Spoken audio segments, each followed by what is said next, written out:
murabikurikirana nagerageje kwegeranya bamwe mu gwaruka nasanze ku kibuga c'indege baje kwakira umuririmbyi Satbi nkaba nashoboye kubegeranya nkuko murabakurikirana bari nyuma yanje reka ndababaze ni bande muri bande We are Team Satura forever.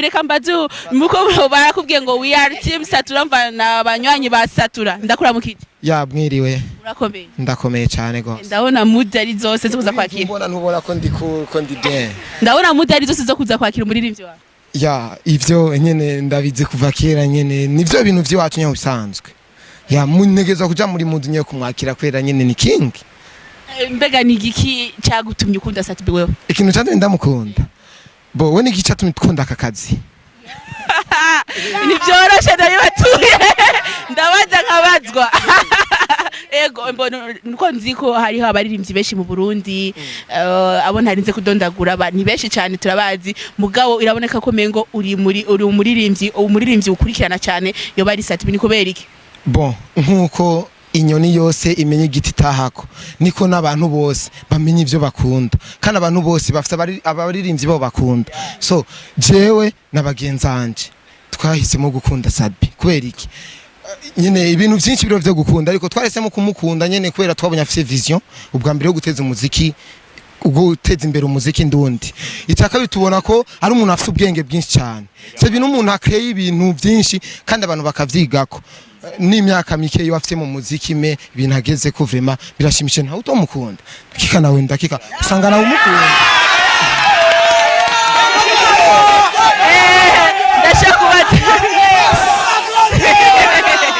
reka mbaze umwigeme naho ndabibatuye ni byoroshe ndiko ndababaza igituma kuba tuzi ko mu Burundi hari abaririmbyi benshi cyane ni igiki cyatumye bakunda umuririmbyi Satbi cyane cyangwe yoba ari wowe nyene bakunda abaririmbyi bose bo mu Burundi reka mbaze umwigeme nawe ndakuramukije umwigeme nawe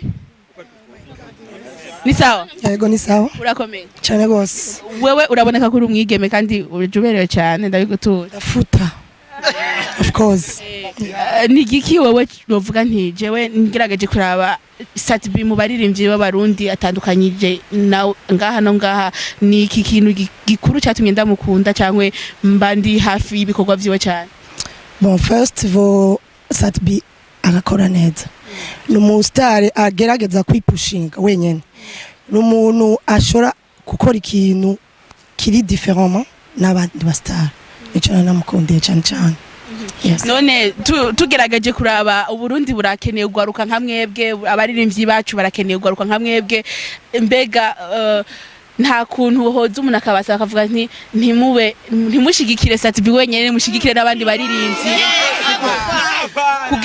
kugira umva Satbi n'umurundi n'abandi baririmbyi n'abarundi kugira twegeze umuziki wacu imbere kuko ndibaza yuko uko mungana kose mwese mufite ama smartphone iyo asohoye indirimbo muraja kuri YouTube muraja kuri YouTube mukongereza ama views n'abandi baririmbyi bakeneye kugira umuziki w'Uburundi nibaza yuko mutoshima kubona Satbi wenyene ari we avuzwe hanze y'igihugu abandi baririmbyi b'abarundi bahari nigiki muwimvira kuzokora kugira mushobore gufasha nabandi baririmbyi okay nka jewe apare wanje kubijanye n'umuziki ndundi kubandi basitare je nta wundi musitare niteze gushigikira kuko Satbi dushaka ko ari wazabamaza umuziki hanze hama abandi bazoze bamukurikira mu nyuma twamanje kumuteza imbere Satbi urya ni king wa Buja Flavor urumva rero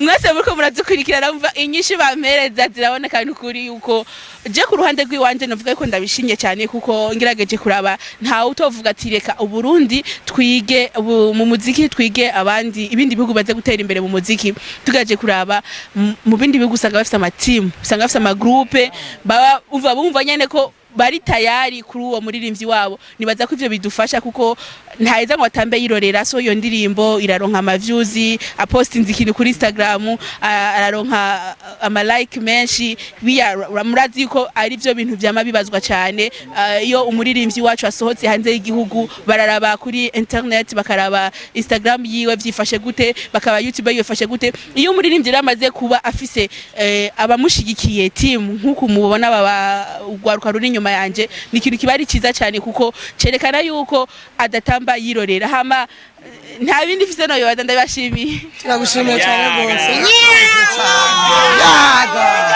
Yumva bien kuba natahuse mvuye mu gihugu akazi narimwo kagenze neza urumva ngomba kwiyumva neza. Otubwira mucamake cari cakujanye n'umwimbo wavuyemo. Mucamake nari ngiye kurondera uko umuziki wanje woshika kure ndetse no gushikana kure umuziki Burundi n'ijwi ry'abaririmbyi b'abarundi muri rusangi ibintu byagenze neza naho habaye udutosi ku rundi ruhande nta kibazo ariko ibintu byagenze neza. Bega ubwo rugendo rwawe ruzomarira iki iterambere ry'umuziki w'u Burundi? Mu kugenda mu gukora byose mu kugira ingendo turiga ahanini hamamvu yo kwiga amande yo kwiga akaba ari no gusanzaza umuziki wacu twakoze turagira promotion igikorwa gikomeye cyane Don't Cry featuring Gasley. Ati twabonye yuko wapostinze yuko urugendo rwawe rwagenze neza 100% mbega nta bibazo wagiye urabura navyo kubyo wakwandika 100%. Oya nansi 100% kubera yuko kote media tour vyagenze 100% neza cyane amakumbure udutotsi twabaye mu miteguro razi kuja ahantu ukabaho emwa urumva ni ibintu bisaba kwitanga uburyo tusa. Ego turazi neza ko kimwe mu ivyo abaririmbyi kenshi batarashika ko ari gusohoka Uburundi burakira kenshi bugabo ni gake basohoka kubgawe urabona yuko abamaze kugenda urimwo hari icizere ko bagiye kuba benshi gusumba. Urabona ko batanguye benshi natwe tukaba dukurikiye n'abandi bazoza ni question yo kuba kwitunganya no gutunganya akazi kawe. Ufise management ubwo rugendo rwawe hari cyo ruzomarira management yawe? Management yanje ni nayo imfasha mu kugira izigendo zose ahubwo niri kiramayira ikintu gikomeye cyane. Nikiki kigiye gukurikira? Hagiye gukurikira ibintu bishasha byinshi byiza kandi bitomoye. Nikiki? Akarorero. Byiza tu. Yaga. Barashobora mu Kiswahili biravugwa yuko wari kuza mu ntango ariko urugendo rwawe siba habaye iki? Naracerewe indege kubera jam kandi havyutse hagwa imvura idasanzwe ndacererwa indege nari kuza jeudi. Uravye ingene bakwakiriye n'ingene bahora bakwakira kumbure uvuye mu zindi ngendo itandukaniro ririhe? Biranyereka ko uru rugendo rutari urugendo rusanzwe kuko nimba ubona abantu baje ngaha bangana nuko urugendo buri muntu wese ari ngaha yaguyumvisemwo. Ico wize niki gusura utari bwabone? Ni byinshi nize kandi ni byinshi aha muri hariya nize byinshi cyane nize branding nize byinshi ndetse sinize jenyene n'abarundi bakurikiranye ama televiziyo nagenda akora bagiye bariga. Twabonye account ya Instagram yabaye verifiye mbega ubwo rugendo ariko kuba warafashije? Nta rugendo rwafashije ikintu ahubwo kumva no kumvira nicyo kintu cya mbere cyatumye mba verifiye. Ego reka mvuge nkawe we byarafashije kuko je nijo igihe yambaza ati why uri artist mukuru gute nturi verifiye followers bawe bameze uko nibaza yuko byaciye binyugurura management yanje irabijamwo ndavuga ni je ngomba gutavya nka vyakunze ndi verifiye kandi vyabaye. Harabaye challenge idasanzwe ku baririmbyi bagenzi bawe bivanye n'ama interview yagiye urakora muri Tanzania. Ajya ama challenge wawe wayakiriye gute? Urabona ndi inspiration ya jeunesse, ndi inspiration y'abaririmbyi, ndi inspiration y'abantu benshi. Uretse n'abaririmbyi n'abajournaliste mu rugendo rwanje mugomba kuba mwarize ikintu gikomeye cyane. Ovet ni ibintu bimingoga kandi binyereka yuko ntari umuntu asanzwe ahubwo nkwiye gukora neza cyane nkava mu bintu vya blague n'uburofa kubera ndabwa n'abantu benshi. Karibu sana Satbi nyumbani. Unajisikiaje tena kwa nyumbani sasa hivi? Nisikia poa mzee. Mama poa sana. Yaga. Media tour ulifanya Tanzania, sasa hivi uko Burundi.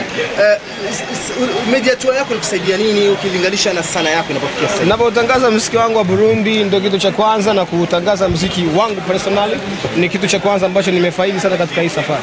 Kupitia channel nyingi za Burundi wa Tanzania wako wanakufuatilia sasa hizi unaweza kuambia nini? Napenda kuambia kwamba nashukuru sana kuanzia mwanzo mpaka mwisho wa watu ambao walinipokea kwenye media tour.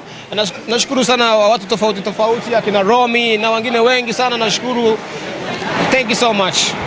Mapokezi yako Burundi uliyatarajia hivi kama yalivyo? Sikuwa natarajia kwamba itakuwa hivi. Ndio maana nimeona kwamba kuna kitu kimechange. Kila mtu amejifeel safari yangu. Of course, nafurahi sana. Team Satura Yaga!